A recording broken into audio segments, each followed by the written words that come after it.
mga sikreto. Karon man gud sa quarantine, dagan kay sig reklamo nga. Nako na kay silak tiyan. Nako na kay silak bilbil. Kay tungkol, grabe pud kayo lang kaon. So nako i-share ninyo 5 secrets para mawagtang inyong bilbil or pagpagamay sa tiyan. Ready na mo? Ato alam niya, sekreto rani. Disclaimer lang.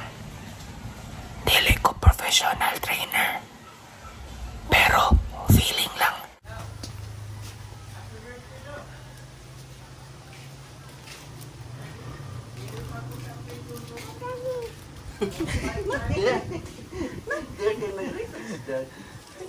Video sa si Daddy ha.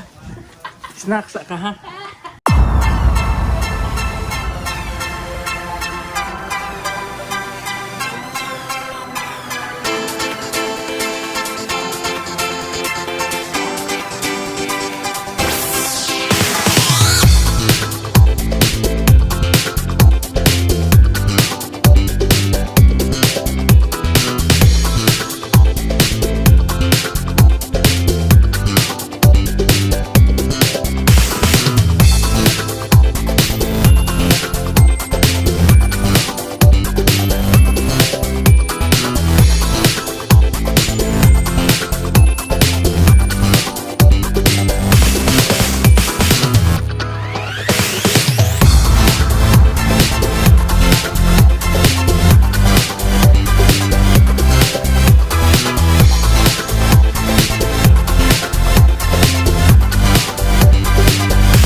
exercises para bawagtang sa bilbil. Ako i-check kung nawagtang ba akong bilbil. Naam nagyapon ang nawagtang iyarang feelings. Tayo na lang dalawa, tayo na lang magsama, tayo na lang dalawa, tayo naman talaga, tayo na lang dalawa, tayo na lang magsama. Mao to mga siyaw no. Mao to akong vlog karong adlaw. I hope nga nalingaw mo and namoy nakuha nga inamaw. I hope namoy nakatunan sa akong exercise. And before ko mahuman sa akong vlog, nasa ko ipakita ninyo sa inamaw sad. Bye, next time.